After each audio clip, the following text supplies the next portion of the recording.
제 동생이 떨어질 때 얼마나 무서웠을까. 깨지고 부서지는 소리가 났어요. 무슨 찢기고.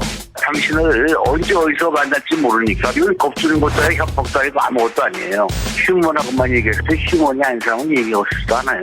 조설부 방영을 어떻게 이기겠어요? 어른들이 뒤에서 조종한 거였고 창문 깨고 탈출한 적도 있고. 중간중간 하는 투표가 의미가 있나? 프로듀스 X101 투표 조작 데뷔를 시켜주겠다라고 이야기를 하시더라고요. 다 짜고 치는 판이었고. 아, 내가 사기당했다. 3,000명은 이용당한 거죠. 아버지는 위선, 딸은 거짓말. 앞으로 구속될지도 몰라요. 사냥과 같은 수사가 시작되는 거거든요. 검찰과 보수당과 언론의 삼자 커넥션이 작동한 검사들하고 기자의 관계는 아버지 같은 관계 있는 거죠. 우리 모든 게 언론 플레이예요.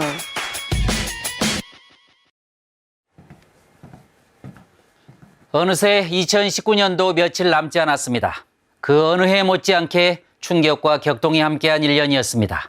저희 PD수첩은 시대의 정직한 목격자가 되려고 생생하게 기록하고 또 치열하게 추적해왔습니다. PD수첩이 올 한 해 방송한 내용 중에 가장 기억에 남는 것은 무엇이었습니까? 아마 재벌이나 검찰, 언론, 국회와 같은 거대 권력 집단을 떠올리시는 분들이 많을 겁니다. 시민들의 의식은 이미 훌쩍 성장해 있는데 기득권을 가진 권력 집단들은 전혀 변하지 않고 있기 때문일 겁니다. PD수첩은 거대 권력들이 어떻게 자신들의 막강한 힘을 유지하고 또 그 힘으로 무엇을 얻었는지 끊임없이 질문해 왔습니다. 올 한 해 PD수첩이 끈질기게 추적해온 거대 권력, 그들만의 권력 사용법을 지금 공개합니다. 시청자가 직접 아이돌을 뽑는 오디션. 지난 10월 우리는 CJ ENM 오디션 프로그램 프로듀스 시리즈의 조작 의혹을 방송했습니다. It's showtime.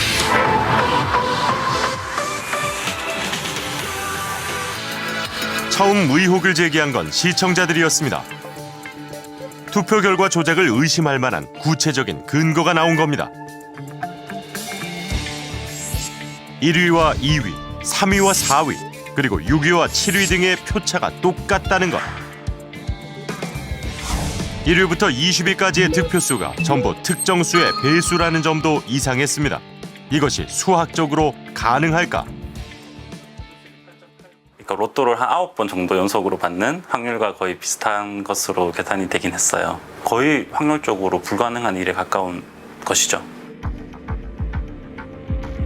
모두 공개적으로 취재에 나서길 꺼렸는데요. CJ ENM을 두려워하고 있었습니다. 그런데 언론 최초로 프로듀스 시리즈 제작진이 PD수첩에 입을 열었습니다. 마지막 생방송이 있던 날 외부에 있던 투표 담당 PD가 문자 메시지로 결과를 보내면 그대로 자막으로 쳐 방송했다고 합니다. 늘 같은 방식이었습니다.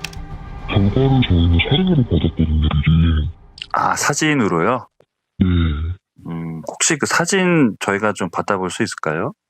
그거 저희 거의 다 지워졌어요. 저희가 받고 다 지워가지고 지운 걸 확인을 하셨거든요. 아, 왜요? 그런 사진이나 이런 거 PD님들이 소심한 아이들을 원해가지고 좀 워낙 예민하시니까 그래서 저희도 그런 소리 듣기 싫어서 그냥 하고 지워 이래서 저희도 좀 꺼린 듯해서 지우고 그랬거든요. 투표 조작의 핵심 인물로 프로듀스 시리즈의 총 연출을 맡은 안준영 PD를 지목했습니다. 저는 했다면 분명히 안준영 PD님은 고치지 않았을까. 분명히 왜냐하면 메인 PD님이시니까 그래서 그 PD님 얘기는 절대적으로 강했거든요.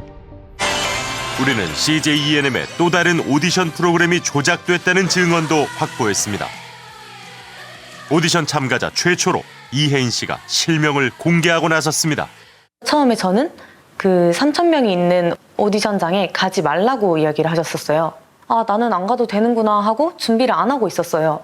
근데 그 촬영하기 딱 전날에 담당 작가님께서 혜인 씨는 가주셔야 할 것 같다. 아이돌 학교 출연자를 아무나 잡고 물어봐서 3,000명 오디션 어디서 어떻게 보셨어요? 라고 물어보면 아무도 대답을 못 할 거예요. 안 봤으니까. 결국에 그래서 지금 3,000명은 이용당한 거죠. 조작은 없다고 주장하던 CJ ENM은 의혹이 확산되자 경찰에 수사를 의뢰했습니다. 경찰은 CJ ENM의 부사장 사무실까지 압수수색하며 수사를 확대했습니다.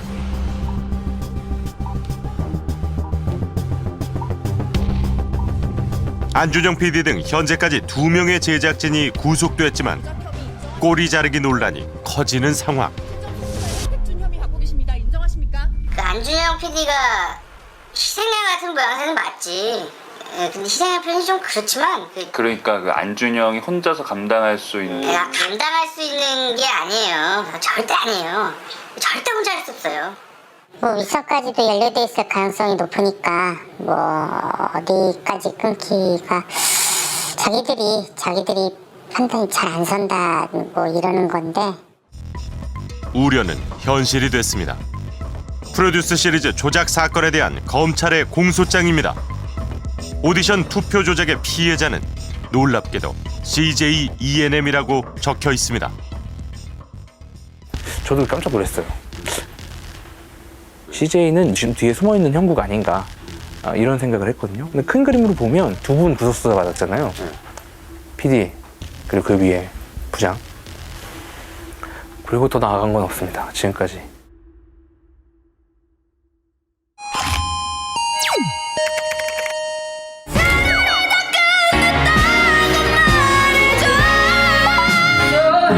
자사의 오디션 프로그램이 조작된 것으로 밝혀진 가운데 CJ ENM은 새로운 프로그램의 출발을 알렸습니다. 10대가 부르고 10대가 뽑는다는 또 다른 오디션 프로그램입니다. 국민을 속인 오디션 왕국 CJ ENM의 부끄러운 민낯입니다.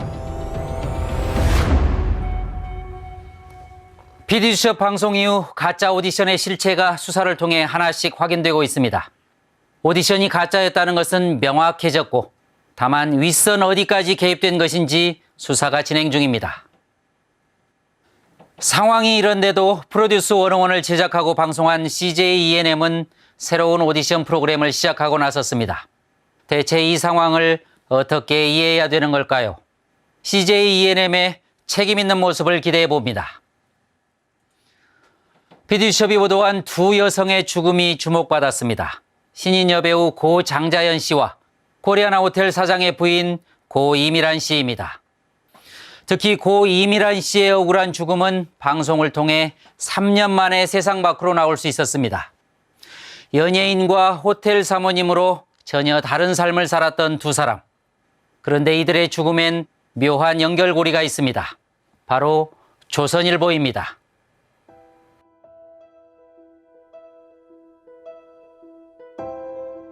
가족들이 모두 잠든 밤.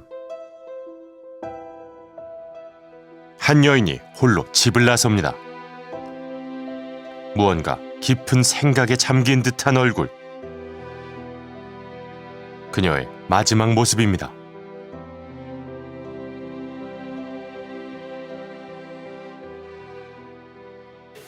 제 동생이 여기 없어요. 그래서 저는 너무 놀라서 그 자동차가 있는지 찾아봤더니 자동차도 없어요. 그래서 이제 얘가 좀 큰일 났구나 해서 제가 경찰에 이제 실종 신고를 했거든요. 네.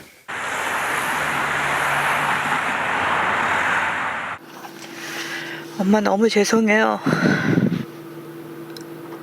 언니랑 오빠랑 다 너무 애써서 어떻게든지 살아보려고 애썼는데 너무 죄송해요. 엄마 다들 너무 미안하고 너무 고마웠어요.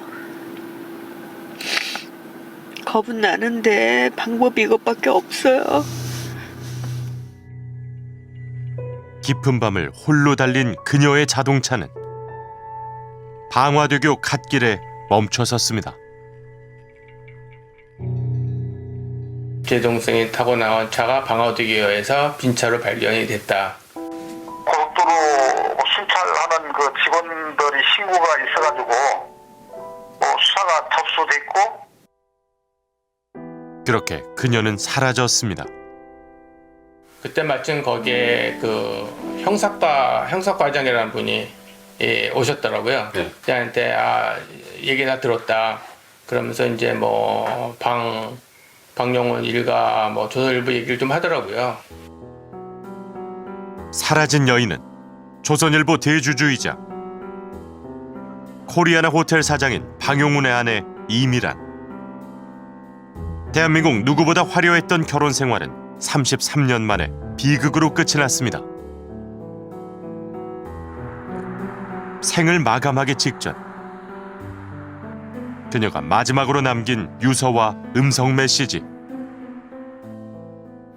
남편은 전화를 하든 문자라도 아무것도 안 하니 대화할 수도 없고 이유를 알 수도 없고 소송밖에 없는데 다들 풍비박산 날 거고 만신창이 돼서 끝날 텐데 그게 불보듯 뻔한데 어떻게 제가 그렇게 하게 놔두겠어요. 조선일보 방영을 어떻게 이기겠어요.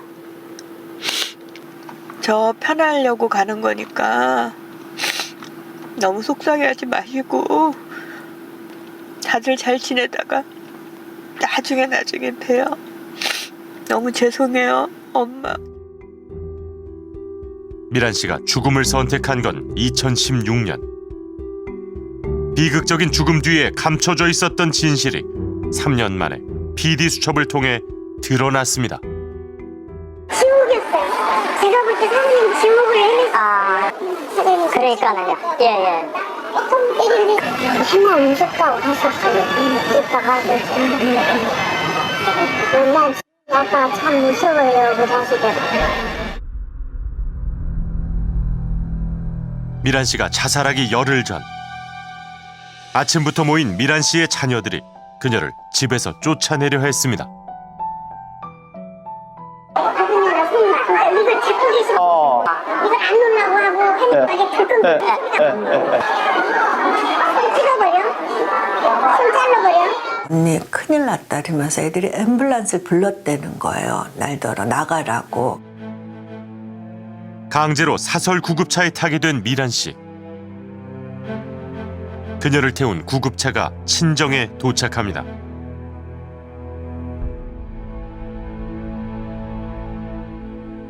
발에 맞지도 않는 커다란 슬리퍼를 신은 채 맨몸으로 그녀가 내립니다. 옷은 찢기고 신발은 그 맨발로 쫓겨났으니까는 그 앰뷸런스 속에서 그분이 스레발 하나 환자용으로 있는 건지 하나 신겨가지고 진짜 상상도 할 수 없는 몰골로 애가 친정에 들어온 거죠. 미란 씨의 모습은 충격적이었습니다. 팔뚝과 겨드랑이까지 온몸에 상처가 가득했고 옷은 거칠게 찢어져 있었습니다. 열흘 뒤 딸은 목숨을 끊었습니다. 미란아, 잘 있지? 엄마 보고 싶지?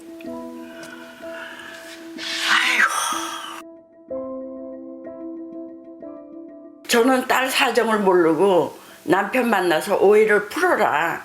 네가 뭘 잘못했는지 대화를 해라. 지금 딸의 사정을 모르고 제가 대화를 하라고 그랬던 게 저 뜯고 싶을 만큼 제가 어리석었어요. 장모는 사위에게 편지를 썼습니다. 자신도 모르게 딸은 화장됐고 분노와 슬픔은 사라지지 않습니다. 자네는 그렇게 착한 미란이의 원혼이 두렵지도 않은가? 미란이 내가 무엇을 잘못했는지 알거나 죽자는 절규가 들리지 않나? 원수가 된 사돈 사이. 장모의 절규는 방용훈 사장에게 닿았을까요? 아니 이런 경우가 있는 게 상식에 맞는 얘기냐고요 이게. 부인이 죽고 이모가 고소를 하고 이게 상식. 할머니가 고소를 하고 애들을 그 이유는 왜 안 따져보십니까? 제 입장에 한번 대보시면은 자기 엄마가 죽고 마누라가 죽고 저는 한 가지만 말씀드릴게요. 예. 저는 사람하고만 얘기하고 싶지 그러니까 영어로 얘기해서 휴먼하고만 얘기해서 휴먼이 아닌 사람은 얘기하고 싶지도 않아요. 제가. 죄송하지만 그 상황을 판단해 보시면 모르시겠어요? 그러니까 사장님께서 사람이 아니라고 말씀하신 쪽이 그 친정댁이세요? 아니지. 그럼 저한테 제 원래가 성격이 걔하고 무슨 얘기를 제가 나누겠어요? 미란 씨의 친정은 어머니를 학대한 혐의로 자녀들을 경찰에 고소했습니다. 재판부는 어머니를 집 밖으로 쫓아낸 두 자녀에게 강요죄 유죄 판결을 내렸습니다. 1심에서는 그 유죄가 났잖아요. 글쎄 웃기더라고. 그게 어떻게 그럴 수가 있어요? 그거 좀 이상하게 생각 안 되세요? 그러니까 어떤 게 말입니까? 아니 그 힘 받은 게 애들이 힘을 받은 게 난 너무 억울해서 하는 얘기야. 우리 애들이 너무 불쌍하고 억울해서 하는 얘기예요. 다 지금 녹음되는 거 알고 있는데 예. 그러니까 확실하게 이거 편집하지 마시고 확실하게 하시라고. 아니, 예, 그럼 사장님. 내가 당신을 언제 어디서 만날지 모르니까 평생 살아가면서. 예. 이건 겁주는 것도 아니고 협박도 아니고 아무것도 아니에요. 동생을 떠나보낸 지 2달이 되던 날 새벽. 집 앞 CCTV에 충격적인 모습이 담겼습니다. 미란 씨의 큰아들이 이모 집 앞을 지키고 있습니다. 그 앞으로 아버지 방용훈 사장이 무언가를 들고 차에서 내립니다. 조카에는 돌을 들고 올라왔고 조카를 따라서 올라온 제부는 그 등산용 도끼를 들고. 이것이 방용훈이 실제 들고 있던 물건입니다. 얼음 도끼라고 불리는 산악 장비입니다. 미란 씨의 친정 식구들은 공포를 느꼈습니다. 설마 그렇게 흉기를 들고 그렇게 제가 보기에는 완전 사리를 품고 왔던데. 그런데 사건을 수사한 용산경찰서는 방용훈에게 혐의가 없다고 판단했습니다. CCTV 영상에서 방용훈이 아들을 말리고 있다는 겁니다. 검찰도 경찰과 마찬가지로 방용훈이 아들을 말렸고 죄가 없다고 했습니다. 아버지가 먼저 움직입니다. 건물 쪽으로. 아들보다 먼저? 네, 아들을 데려가거나 만류하는 것과는 전혀 반대인 거죠. 오히려 앞장서요, 아버지가. 네. 그 발로 걷어차고, 오히려 이제 아들이 말리는 듯한 모습이 보이죠. 아버지가 아들을 말리는 행동은 전혀 없어요. 용산경찰서가 CCTV 영상과 다른 결론을 내린 이유는 무엇일까? 당시 사건을 담당한 경찰을 만났습니다. 그 당시에 그 아들을 말리기 위해서 가가지고 자기가 아들이 더 행패를 부릴까봐 그거 녹음하지 마세요. 방용훈 씨가 아들을 말리는 장면은 제가 봤을 땐 안 보이거든요. 그 어떻게 보셨다는 거예요? 찍지 마세요. 예? 저 찍으시지 마시라고요. 경위님, 이 CCTV 보시면 제가 가져왔어요. 보시면 이 방용훈 씨가 아들을 말리는 장면은 없어요. 예? 경위님, CCTV 한번 보시죠, 같이 보시고 말씀하시죠. 나가시라고. 우리 회의를 혹시 외압 있었어요? 나가시라고요. 아니 혹시 그러면 외압 있었냐고 제가 나가시라고요. 외압 없었어요? 혹시 청탁 있었어요? 부정된 사건인데 더 이상 얘기할 게 없어요. 아니 경위님 지금 수사하신 거잖아요. 나가시라고요. 수사하신 거잖아요. 방송 이후 수사에 문제가 없다던 경찰은 입장을 바꿨습니다. CCTV 보시면 수사를 담당했던 이창준 경위는 직위 해제됐습니다. 저희가 감찰이 필요하다고 해서 감찰 조사 배당을 해놓은 상태고요. 조사 중인 상태이고 다만 수사 상황이 있기 때문에 수사 결과를 보고 감찰 조사도 하는 게 맞겠다. 지금 그런 입장입니다. 상식과는 동떨어진 수사 결과가 나온 건 수사의 대상이 조선일보 사주 일가였기 때문일까요? 방송이 나간 지 9달. 고 이미란 씨의 친정 식구들을 다시 만났습니다. 미란 씨의 가족들은 여전히 힘든 시간을 보내고 있습니다. 시간이 갈수록 딸이 그리워요. 그리고 문득문득 생각하는데 아무 위로받을 곳이 없어요. 그런데 딸 생각날 때마다 MBC 그 방송을 틀어보면서 딸의 음성도 듣고 조금씩 그리움도 좀 있고 그래서 가끔 보고 싶지 않으면서도 제가 보고 있습니다. 그 프로를. 1년 전 PD수첩은 조선일보와 관련한 또 다른 죽음도 방송했습니다. 그리고 조선일보는 소송을 제기했습니다. 어디 출국하는 공항에서 들었어요. 송장이 날라왔다. 그래가지고 그날 우울하게 비행기를 탔던 기억이 납니다. 형사 소송도 들어왔고 민사는 총액이 한 10억 정도 규모였던 걸로 기억하고 이거는 소송을 피할 수는 없는 아이템이었던 거고 왜냐하면 10년 전에 장자연 사건 시작했을 때부터 조선일보는 이런 식으로 언론사와 이렇게 대응했어요. 그러니까 소송. PD수첩은 지난 2년간 고 장자연 씨 사건을 3차례에 걸쳐 깊이 취재했습니다. 그녀가 겪었던 일을 써놓은 넉 장짜리 문건. 우리는 그 문건의 정체와 그녀가 남긴 내용의 진실을 추적했습니다. 소속사 대표의 강요로 사회 고위층 인사의 술자리 접대에 동원되고 잠자리 요구까지 받았다는 신인 여배우의 폭로는 충격적이었습니다. 나중에 연기로 승화를 시켜서 정말 그런 연기도 해보고 싶을 정도로 연기력을 키우고 또 이 인상을 너무 뛰어넘는 그런 좋은 연기자가 되고 싶습니다. 하지만 처벌된 사람은 장자연 씨의 매니저 등 2명뿐입니다.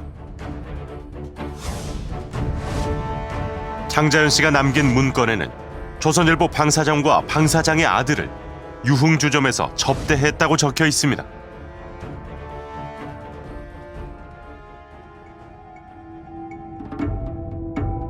PD수첩은 2년에 걸쳐 문건 속 조선일보 방사장과 방사장의 아들을 추적했고 조선일보 방상훈 사장의 동생인 코리아나 호텔 방용훈과 조선일보 방상훈 사장의 막내 아들 방정호의 실명을 공개했습니다. 그 방씨 이가 중에서 제일 막내있죠. 조선일보 사장이라는 사람이 젊었어요. 젊은데 이제 막 사람들이 막 이렇게 응합시오 하면서 인사하고 그랬으니까. PD수첩은 장자연 문건 속 조선일보의 실체를 쫓던 중 당시 사건을 수사했던 경기지방경찰청 조현호 전 청장의 충격적인 증언을 최초로 공개했습니다. 우리 조선일보는 정권을 창출시킬 수도 있고 정권을 퇴출시킬 수도 있습니다. 뭐 정권 운운하면서 저한테 협박을 해대니까 저로서야 저 때문에 정권이 왔다 갔다 할 수 있는 그런 걸로까지 제가 심각한 그 협박을 느꼈죠. 조선일보가 경찰에 노골적인 외압을 행사한 겁니다.